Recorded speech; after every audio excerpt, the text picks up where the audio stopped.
Hello, അസ്സലാമലൈക്കും. കുറേ ആയിക്കോളൂ നമ്മളൊരു വീഡിയോ ഇട്ടിട്ട്. അപ്പം ഞാനിപ്പോൾ ജോലിക്ക് പോകാൻ വേണ്ടി മാറ്റി ഇറങ്ങിക്കട്ടോ. സമയമാകാൻ വേണ്ടിയിട്ട് ഇരിക്കണം. ആയിട്ടില്ല, ഒരു 10 മിനിറ്റ് മുന്നേ ഇറങ്ങി. അപ്പോൾ ഞാൻ മിന്നാതെ രാത്രി ഷോർട്സ് ഇട്ടിരുന്നു ഹോസ്പിറ്റലിൻ്റെ കാര്യം പറഞ്ഞിട്ട്. അതൊരു സത്യമാട്ടോ, ഞാനൊരു വീഡിയോക്ക് വേണ്ടി ഇട്ടതല്ല. ഈ ഗവൺമെൻറ് ഹോസ്പിറ്റൽ എന്ന് പറഞ്ഞാൽ ഏറ്റവും കൂടുതൽ എമർജൻസി കേസ് വരുന്ന ഒരു ഹോസ്പിറ്റലാണ് രാത്രി സമയങ്ങളിൽ. അപ്പം അതിൻ്റെ പുറമെ ഇപ്പോൾ നമ്മുടെ നാട്ടിൽ പകർച്ചപ്പനി കൂടി വരുന്ന സാഹചര്യമാണ്. അന്ന് ഞാൻ പോയെന്ന്, ഇപ്പോഴും എൻ്റെ പനി മാറിയിട്ടില്ല കേട്ടോ. അന്ന് ഞാൻ പോയെന്ന് ഒരു ഞാൻ ചെന്നപ്പോൾ തന്നെ ഒരു 10-30 ആളോളം വരിയിൽ നിൽക്കുന്നുണ്ട്. അതിൻ്റെ ഇടയിലാണ് ഞാനൊരു 9:40 എനിക്ക് ഞാൻ ചെന്നിട്ടുള്ളത്. അതിൻ്റെ ഇടയിൽ ഏതോ 2 ആൾക്കാർ സംസാരിച്ച് വന്നിട്ടുള്ളൂ. എന്തായാലും ഈ മരുന്ന് കൊണ്ട് വരുന്ന ആൾക്കാരൊന്നും രാത്രി വരുമല്ലോ, പകലിനുള്ള അങ്ങനത്തെ ആൾക്കാർക്ക് വരിക വന്ധ്യദോഷത്വം. അവരോട് സംസാരിച്ചിരിക്കുകയാണ്. പുറത്ത് നിൽക്കുന്ന രോഗികളാണ്, പുറത്ത് നിൽക്കുന്നത് രോഗികളാണ് എന്നുള്ളത് ഉള്ളിൽ ഇരിക്കുന്ന ഡോക്ടർക്ക് ഒരു ബോധമാണ്. അതില്ല.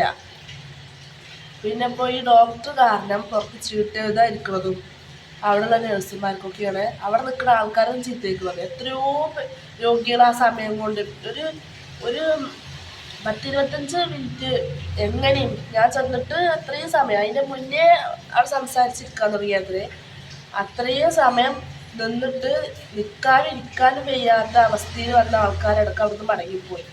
ഈ ഡോക്ടർമാരെ വിചാരം എന്താണെന്ന് വെച്ചാൽ, ഗവൺമെൻറ് ഹോസ്പിറ്റലിലേക്ക് വന്നാൽ ഫ്രീ ആയിട്ടല്ലേ നമ്മൾ പരിശോധിച്ചത്.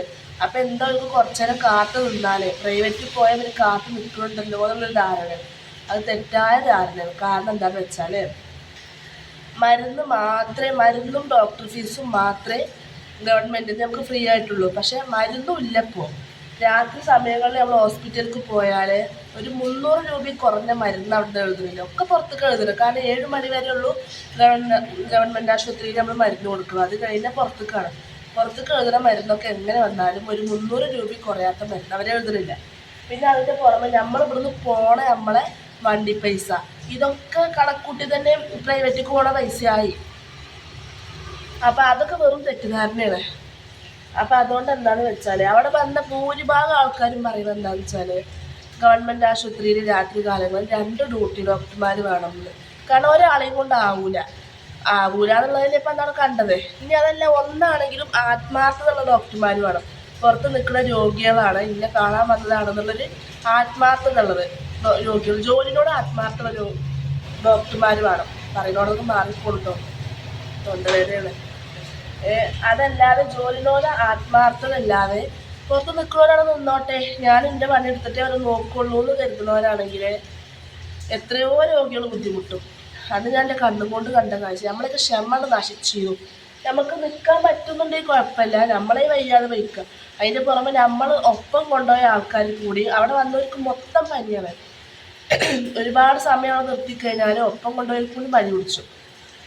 അങ്ങനത്തെ ഒരു സാഹചര്യമായിരുന്നു. അപ്പോൾ ഞാനിപ്പോൾ ഇത് വീഡിയോ നമുക്ക് ലൈക്ക് കിട്ടാനോ കമൻറ്റ് കിട്ടാനോ ഒന്നുമല്ല, ഇതെല്ലാവർക്കും പറയാനുള്ളൊരു കാര്യമാണ്. ആരും പേടിച്ചിട്ട് മുണ്ടൂല. അന്നത്തെ എന്നാൽ മിന്നാന്ന് ഗവൺമെൻറ് ആശുപത്രിയിൽ അടി നടക്കേണ്ടി വരും. അപ്പം അതുകൊണ്ട് തന്നെ പറ്റുന്നുണ്ടെങ്കിൽ നമ്മളെ വീഡിയോ കാണുന്ന ആൾക്കാർ, പിന്നെ മുതിർന്ന ആൾക്കാരായിട്ട് ബന്ധപ്പെട്ട് ഗവൺമെൻറ് ആശുപത്രിയിൽ ഒരു 2 ഡ്യൂട്ടി ഡോക്ടർമാരെ വെക്കാനുള്ളൊരു സാഹചര്യം ഉണ്ടാക്കി തരണം. 2 അല്ലെങ്കിൽ 1 അത് ഉത്തരവാദിത്തമുള്ളൊരു ഡോക്ടറെ വെക്കണം. അതല്ല നേരം പോക്കോളാണ് വന്നിരിക്കുക, അങ്ങനെ നേരം പോക്കിയുള്ള ഡോക്ടർമാരാണ് കൂടുതലിരുത്തിയത്. കാരണം ഇപ്പോൾ എന്ന് പറഞ്ഞാൽ പകർച്ചപ്പനി കൂടുതൽ സാഹചര്യമാണ്. കണ്ടിരിക്കും, കേട്ടാൽ കേട്ടിരിക്കും ഒക്കെ പനിയാണ്. പനി വന്നാൽ തന്നെ മാറി കിട്ടണമെങ്കിൽ ഒരാഴ്ച പിടിക്കും. പനി മാറിയാലും ക്ഷീണം മാറില്ല, അങ്ങനെ ഓരോരുത്തരും പറയുന്നുണ്ട്. അപ്പോൾ നല്ലൊരു ഉത്തരവാദിത്തപ്പെട്ടൊരു ഡോക്ടർ ഗവൺമെൻറ് ആശുപത്രിയിൽ നിർത്താൻ, അതല്ലെങ്കിൽ 2 ഡ്യൂട്ടി ഡോക്ടർമാർ, ഇതിലെന്തെങ്കിലും ഒരു തീരുമാനങ്ങൾ എടുക്കണം. എത്രയോ പാവപ്പെട്ട ജനങ്ങളാണ് വന്ന് മടങ്ങിപ്പോകും.